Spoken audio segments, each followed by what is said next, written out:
आप सभी को मेरा नमस्कार, प्रणाम, जय जय श्री राम। भाइयों, आज मैं आपके समक्ष एक ऐसे महत्वपूर्ण विषय के बारे में बताने जा रहा हूं जिसको लेकर बहुत सी भ्रांति है हमारे मन में। वो शब्द अलग है, उसका अर्थ अलग है और जिंदगी में उसका महत्व अलग है। तो कबीरदास जी कह रहे हैं, बड़े ध्यान से सुनना प्लीज। माया में जिस रखे उदास, जो उदास रहता है, कबीर जी कहते हैं मैं उसका दास हूं। हमारी नजर में उदास का मतलब कुछ और है। हम जो कहते हैं ना कि हम उदास हैं, असल में वो उदास नहीं है, वो निराश है। उदास का भावार्थ ही कुछ अलग है।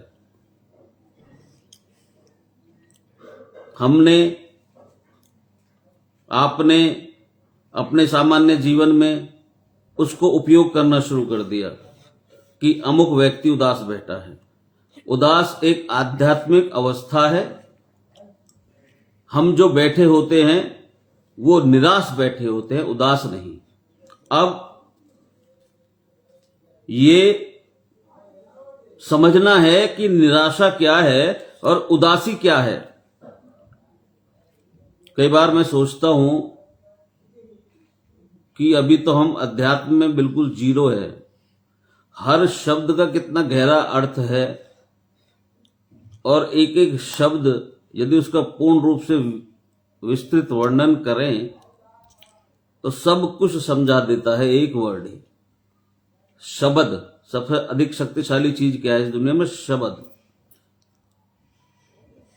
शब्द से शक्तिशाली कोई चीज नहीं है।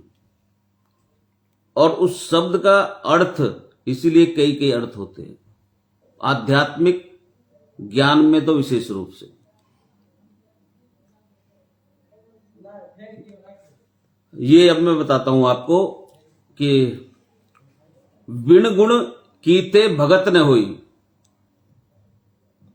अर्थात बिना दिव्य गुणों के प्राप्ति के भक्ति नहीं हो सकती। जो दिव्य गुण सहज अवस्था को प्राप्त करने के लिए चाहिए, उन गुणों में से एक गुण यह भी आता है, उदास। सहज अवस्था अर्थात तत्व ज्ञान, परमात्मा की प्राप्ति के लिए जो गुण चाहिए, उसमें से एक गुण यह भी आता है, उदास। भगत कबीर जी कह रहे हैं, माया में जिस राखे उदास। अब यहां पर इंपोर्टेंट ये समझना है कि माया क्या है। ये जो पूरी सृष्टि है ये माया है। इससे ऊपर उठे होते हैं जिनको गुरुमुख, जो गुरु के पूर्ण गुरु की शरण में होते हैं, सदगुरु की शरण में, और वो उनके अनुसार कार्य करते हैं। यानी कि गुरुमुख का मतलब हुआ एक गुरु की तरफ मुख करके, या भगवान की तरफ मुख करके जब वो कार्य करते हैं तो उन्हें ऐसा लगता है हर समय भगवान उनके प्रत्यक्ष सामने होते हैं, उनका रोम रोम सिमरन करता है और वो कोई गलत काम भी नहीं कर पाते, क्योंकि उन्हें पता है कि हमारे साथ में परमात्मा है। गुरुमुख उबरे और मनमुख डूबे। यानी कि जो परमात्मा के को अपने साथ मानकर उसको समझ चुका है वो तो उठ जाएगा ऊपर, लेकिन मनमुख जो है वो डूब जाएगा। जो अपनी मन की बात सुनेगा, अपने मन के अनुसार चलेगा, वो डूबना निश्चित है। हम डूबे हुए हैं, गुरुमुख उबरे हुए हैं। क्या फर्क है? माया किसे कहते हैं? हमें लगता है कि माया ये सिर्फ धन का नाम है, सोना चांदी पदार्थ इत्यादि। नहीं। जो भी इस सृष्टि में ऐसी वस्तु है, चाहे वो घरवाली हो, घरवाला हो, बच्चे हो, पिता हो, माता हो, कोई भी हो, चाहे फैक्ट्री हो, दुकान हो, कारखाने हो, कोई भी पदार्थ जो आपकी सुरत यानी आपका ध्यान को प्रभु के चरणों से तोड़ दे, जो भी चीज आपको सिमरन से हटा दे, आपका मन नाम से तोड़कर अपनी ओर आकर्षित कर ले, वही माया है। कोई भी चीज हो, बच्चे हो, चाहे रिश्तेदार हो, चाहे वाइफ हो, जो भी चीज आपका ध्यान प्रभु के चरणों से हटा दे, सिमरन आपका तोड़ दे, रुकवा दे और अपनी ओर उसको आकर्षित कर ले, वही माया है। उसमें कुछ भी हो सकता है, चाहे बच्चे हो, दुकान, ईटीसी में आपको बता ही चुका हूं। मोह में ही फंसे हुए हैं अभी तक हम। मोह का जो बड़ा गहरा अर्थ है मोह का, और मोह एक ऐसा बंधन है जिसको हम छोड़ना भी नहीं चाहते। यदि हमें पता है कि मोह को हम छोड़ें तो हमें ये प्राप्त हो गया, परमात्मा की प्राप्ति हो सकती है, लेकिन हम उसे छोड़ना नहीं चाहते, हम उसी में जीना चाहते हैं।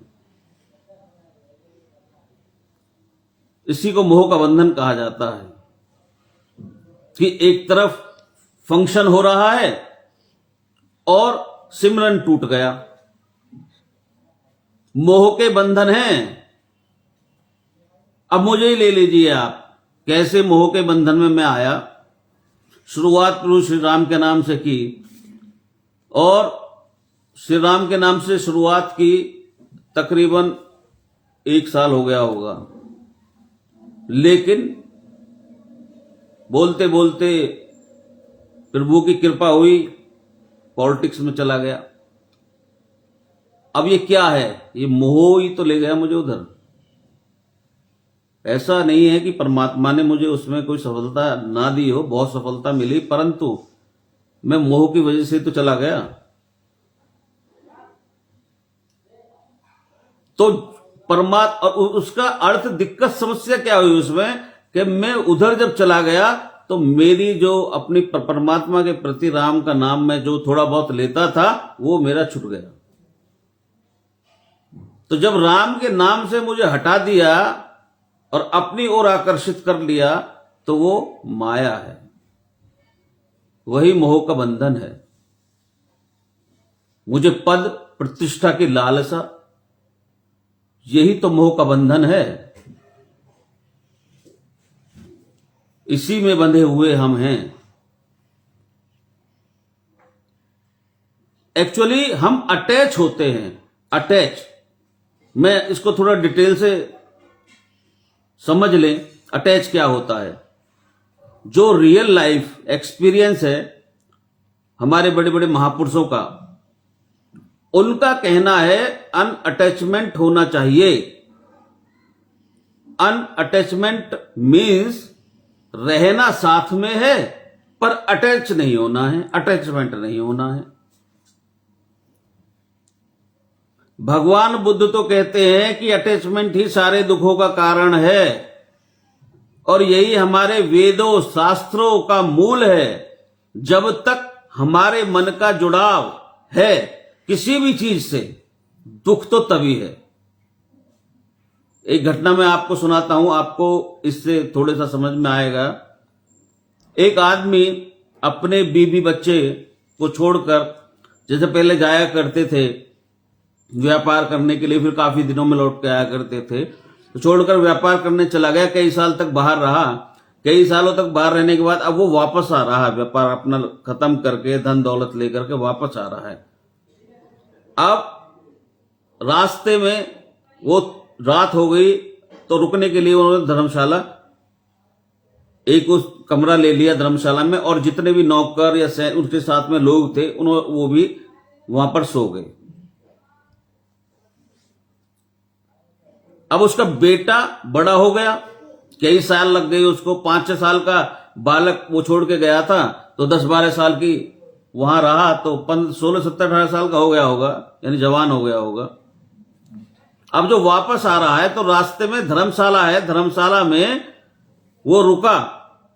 रुकने के बाद बराबर वाले कमरे में एक लड़का खांस रहा है।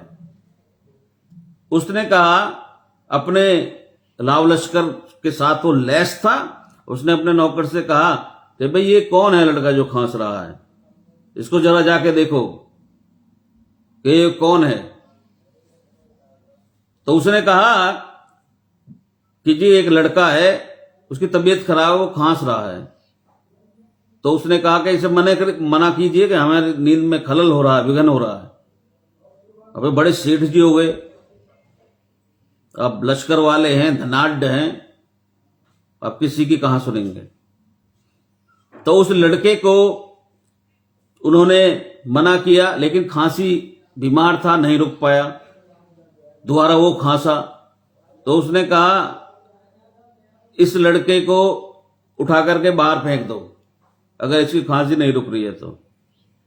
अब पैसे वाला हो गया, आप जानते हो, मायाधरी।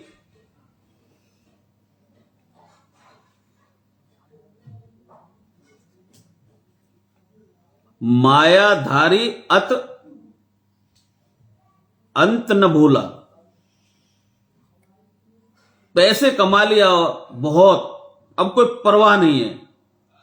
वो लड़का रात को वहां पर मर गया। उन्होंने कहा नौकरों ने, कह रही है इसको अगर हम बाहर फेंक देंगे, सर्दी का मौसम है, खांसी हो रही है, बीमार है, मर जाएगा।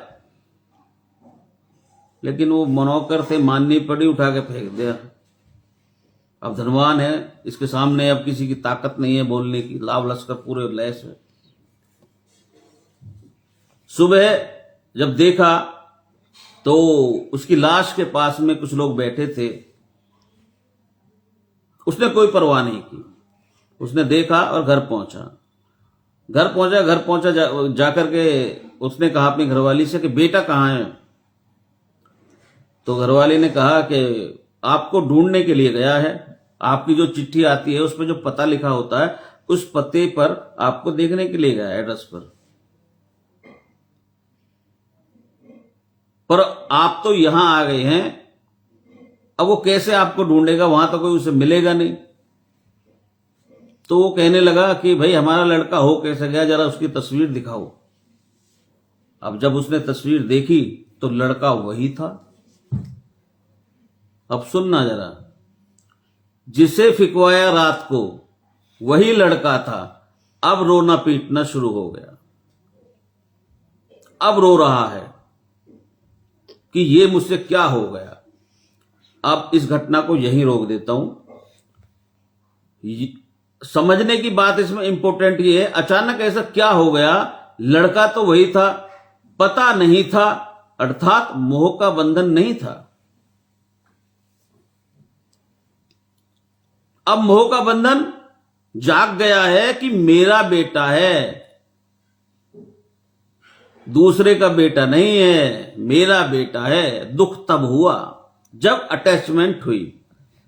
अटैचमेंट नहीं थी तो उसके मरने का उसे कोई दुख नहीं था, मारा भी खुद ही। बात कुछ मैं समझता हूं कि आपकी समझ में आ गई होगी कि अनअटैचमेंट और अटैचमेंट क्या किसे कहते हैं।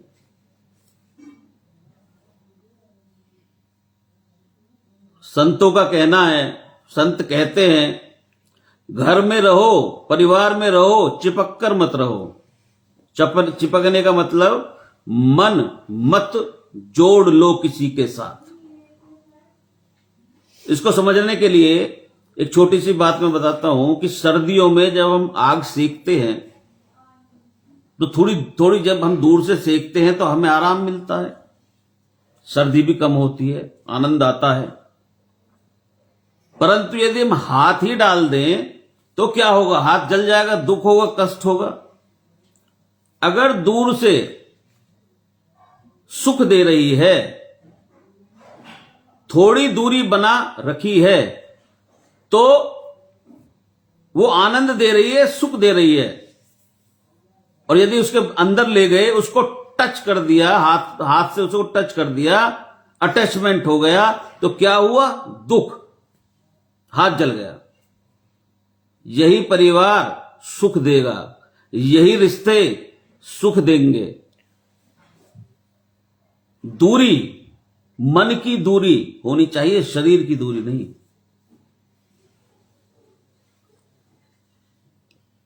अब देखिए, किताब है, किताब को हम ऐसे आपके पास में ले जाके पढ़ेंगे, ऐसे बिल्कुल पास से, कुछ दिखाई देगा? नहीं पढ़ सकोगे कोई भी। लेकिन जब थोड़ी सी दूर लेकर जाएंगे तो अक्षर साफ दिखाई देंगे। दूरी, संतों की वाणी है, दूरी बहुत जरूरी है मन की। कबीर जी यही कह रहे हैं, इस मायावी जगत में जहां पर सब अपने मोह के बंधनों में बंधे हैं, यदि कोई सच्चा परमात्मा का भक्त अपनी सुरत को ऊपर उठा ले, इस माया से उदास हो जाए, माया में भी। अब ये पॉइंट आया, उदास। उदासी किसे कहते हैं?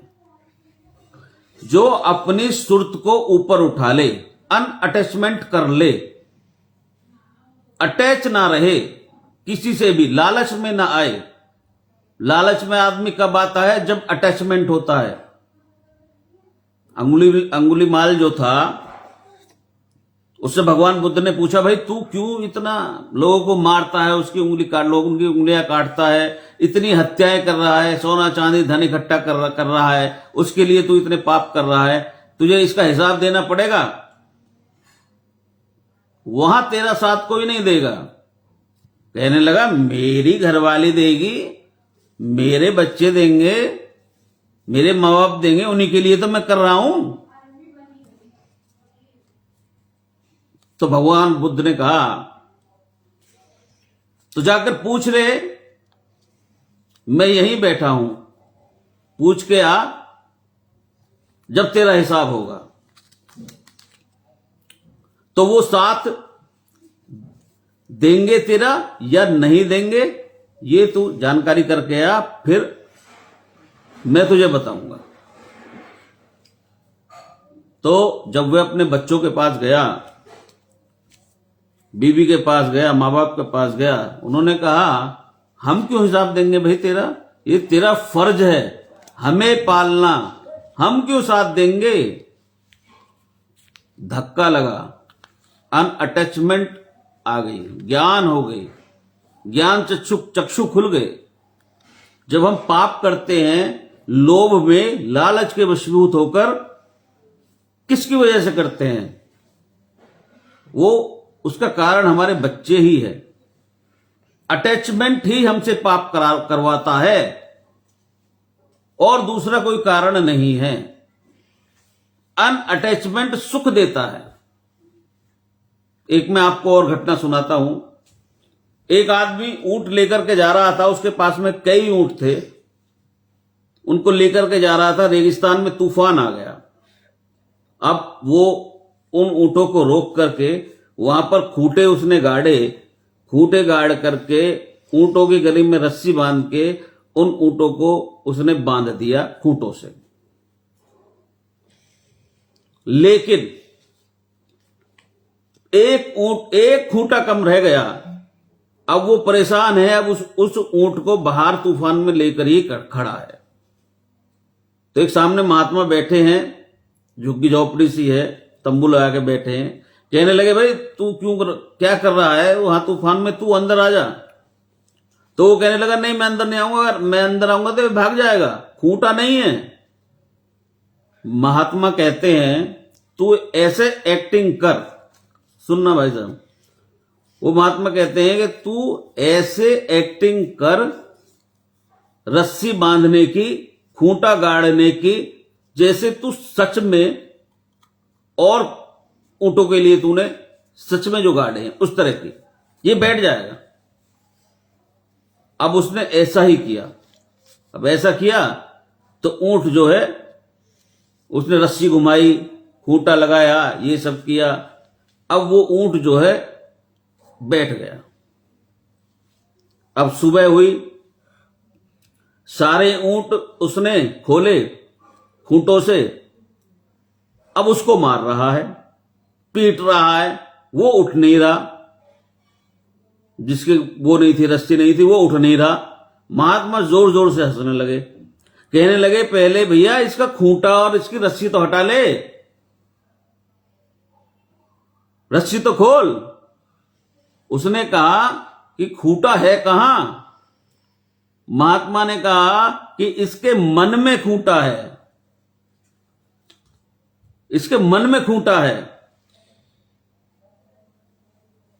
तो फिर उसने खोलने की एक्टिंग की, रस्सी निकालने की, ऊंट खड़ा हो गया।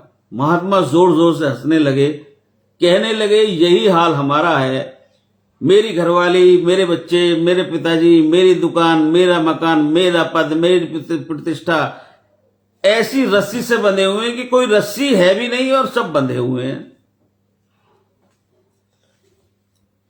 तो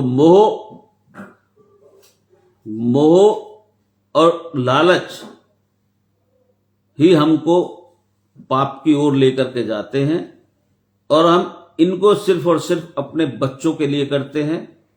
हर व्यक्ति ये देखना चाहता है कि मेरा बच्चा बहुत पैसे वाला हो, मेरे से भी ज्यादा पैसे वाला हो। आजकल झूठ बोलना, ये सब करना, ये तो बहुत आम बात हो गई है। किसी भी तरह आए, बस धन आना चाहिए, चाहे वो उसका तरीका कोई भी हो। तो लालच के भस्से, अच्छा उसमें करते क्या है? चोरी का माल लाए, चोरी हुई है, डकैती, ऐसे झूठ बोल गए, मन 2 लाख रुपए कमा लिए, उसमें 200 रुपए दिया मंदिर में, 2000 रुपए खर्च कर दिए, तो सोचा भगवान खुश हो गया, रिश्वत दिया है।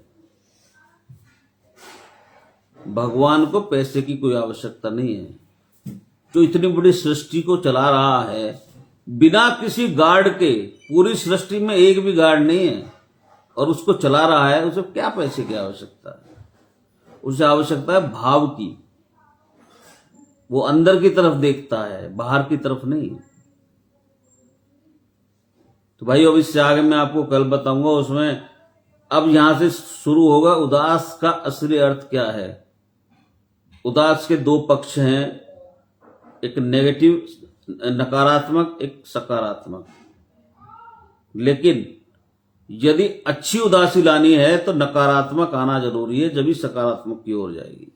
ये मैं आपको कल बताऊंगा डिटेल में, ये लंबी है। उदास अगर ये आपको समझ में आएगा उदास, तो ये जो दिव्य गुण हमारे उसमें लिखे हुए हैं उनमें से एक गुण है दिव्य गुण, जिसकी होने से ही परमात्मा, मतलब ये भी होना चाहिए।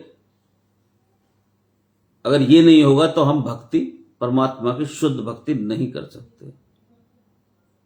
इसी प्रकार मैं आपको और भी दिव्य गुण जितने भी हैं सारे मैं बताऊंगा। लेकिन ये मोह और ये जो मैंने आपको बताया माया, माया का मतलब सिर्फ ये नहीं है धन दौलत, हम कहें बहुत माया, माया वो नहीं होती। माया वो है जो परमात्मा से हमको दूर करके अपनी ओर आकर्षित कर ले, वो माया है। परमात्मा के दिए हुए वचनों के अनुसार हम जाकर के यदि कोई गलत कृत्य करते हैं, वो माया है। इसीलिए सफलता कभी व्यक्ति के धन से नहीं आकी जाती। मैं आप लोगों को इस दिन बताऊंगा सफलता का क्या वो है, मतलब जो महापुरुषों ने उसकी व्याख्या की है सफलता की। ये तो बहुत छोटा सा अंग है माया में, ये बहुत छोटा सा अंग है। इसी प्रकार जैसे हम कहते हैं भाई तेरी औकात क्या है, उसके विषय में मैं बताऊंगा कि वो किस तरीके से नापी जाती है। उसके बारे में मैंने महापुरुषों, मैंने बहुत सुना है लोगों का। कोई बोल देता किसी को भाई तेरी क्या, हमारे सामने वो है, मैं उसके विषय में भी आपको बताऊंगा महापुरुषों ने उसके विषय में क्या बोला है। डिटेल से समझाऊंगा। बहुत सारी ऐसी चीजें हैं जिनको हम इस्तेमाल तो बड़े आराम से कर लेते हैं, लेकिन उसके गलत अर्थ के कारण हम एक नई परेशानी अपने लिए खड़ा कर लेते हैं।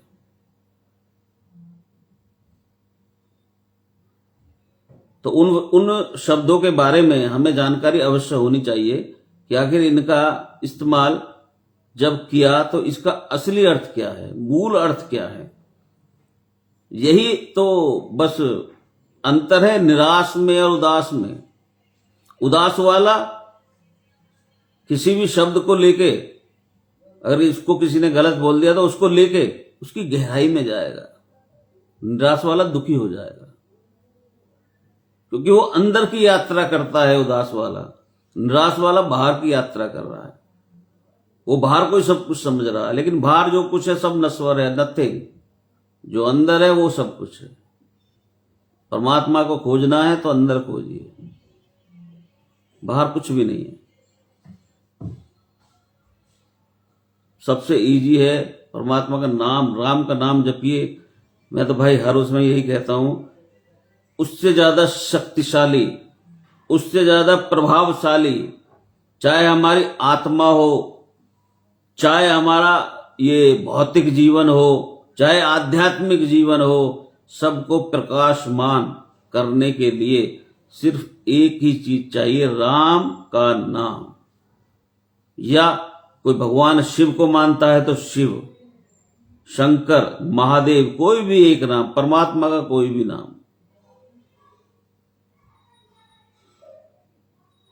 तो वो ही केवल पार लगाने में सक्षम है।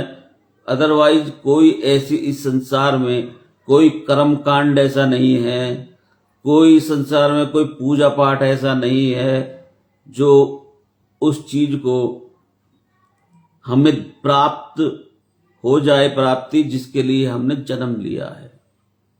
वो सिर्फ राम का नाम ही कर सकता है।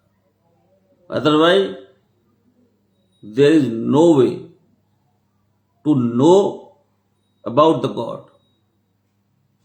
We have to chant the name of Lord Ram. ये औषधि है, राम का नाम औषधि है। जय श्री राम।